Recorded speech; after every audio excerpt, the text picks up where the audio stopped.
I speak to my twin brother who lives in France. I'll tell him something in French and he will think, you sound American. But Americans know that I don't sound American. But he doesn't know that I don't sound... that makes sense, right? Hey guys, welcome back to my channel. So today I have a new video for you guys. For those of you who don't know by now, I have a deep accent. Obviously you guys can tell I do have an accent. So for those of you who don't know by now, I'm from Africa. I'm from Africa. I am from the Republic Democratic of the Congo, and then I'm bilingual. No, I'm not bilingual. How do you call it? I'm not bilingual. I am not bilingual. I am polyglot, I think. Was it? Let's ask Siri. Siri, how do you call someone who speaks more than 3 languages? Let me think.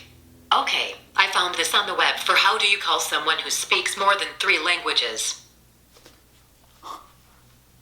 Come on, Siri, that's not really helpful. Now I have to go check.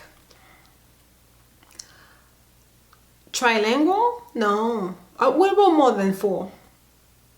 Anyway, yeah. I learned English about 5 years ago. So when I first moved here, I didn't speak any English. I learned this in 5 years. When you need a word in one language, but you can only think of it in another language.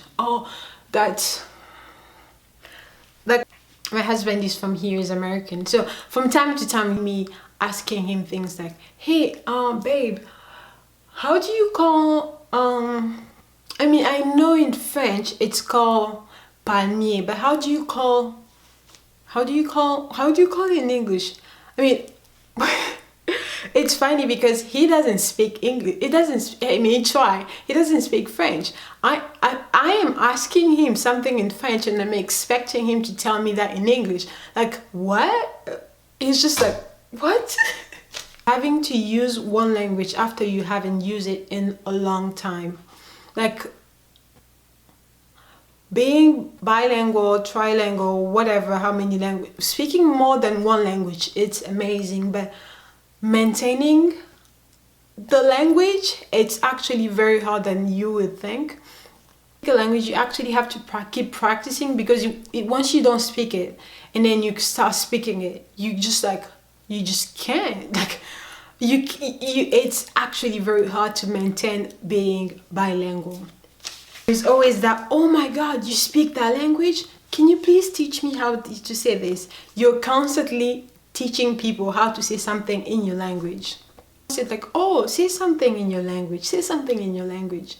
Like, you have to deal with that every time. And then the next thing is, you have to be a translator. Like, it's a given. I don't know how many times my husband would go like, hey, is this French? I was like, yeah. What are they saying? It was like, but babe, there's an English, they're saying exactly the same thing they're saying down there in English. But he will just be like, okay, just read it. I just want you to read it so I can, like you were a translator for the rest of your life. You're watching a movie, someone says something in French, they're like, hey, what did they just say? Like, but they write it. That's why the caption is there for. They just say it, like they just want you to go ahead and tell them what that person just said in French. Which it's not bad, but it's just a struggle. Trying to tell a joke trying to translate a joke in one language. Like, let's say perhaps you know a joke in Swahili, but the person you're trying to tell the joke only speak English. So now you have to translate that German joke in English, and sometimes by translating it, it's gone. It's not funny anymore.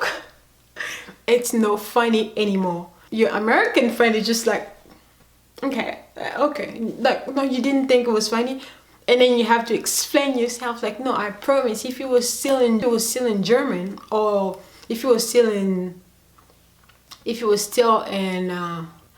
Spanish, or if it was still in Yoruba or whatever, it will still be funny. It's actually, and you have to try to explain them that no, the joke was funny.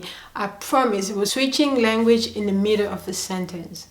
That's one struggle. Like, I can talk from English to French to Lingala to Congo to anything I know. How this you're switching, you're mixing languages, and then it's a mess. You're not satisfied with the subtitle. You guys know exactly what I'm talking about. When you're watching a movie or you're watching a song and they're doing the subtitle, you're just like, no. Like, it gets me all the time. That's not what he said. Like, I'm always going against the subtitle. Like, he didn't say kill her. He said, no. It's a constant thing. You're always complaining about the subtitle. Sometimes it's funny. Like, he think you sound upset when you're not. When you're just talking. Really, you're just talking about whatever. I don't know how many times I went through, like, I'll call my mom. Hello, maman. Oh oui, ça va bien. We go, her nuance change. And then the next thing I know, when I'm done talking, Chris will be like, is everything okay back home? Yeah, but are you sure? Like, what? What did your mom say? Is she okay? Like, no, we were just talking about food. About food, that's nobody. Yeah, everything is fine. Like, he will. Wait, you guys were just talking about food? Yeah, just food. Like, okay, but you sound mad. Like, no, I didn't sound mad. Yeah, you guys know that happens too a lot when you're bilingual. People think you're arguing. Anything to do with the accent. The store, I get this a lot. I go to the store. Hey, excuse me, I'm looking for this. Like, oh yeah, it's there. But excuse me, where are you from? You have an accent.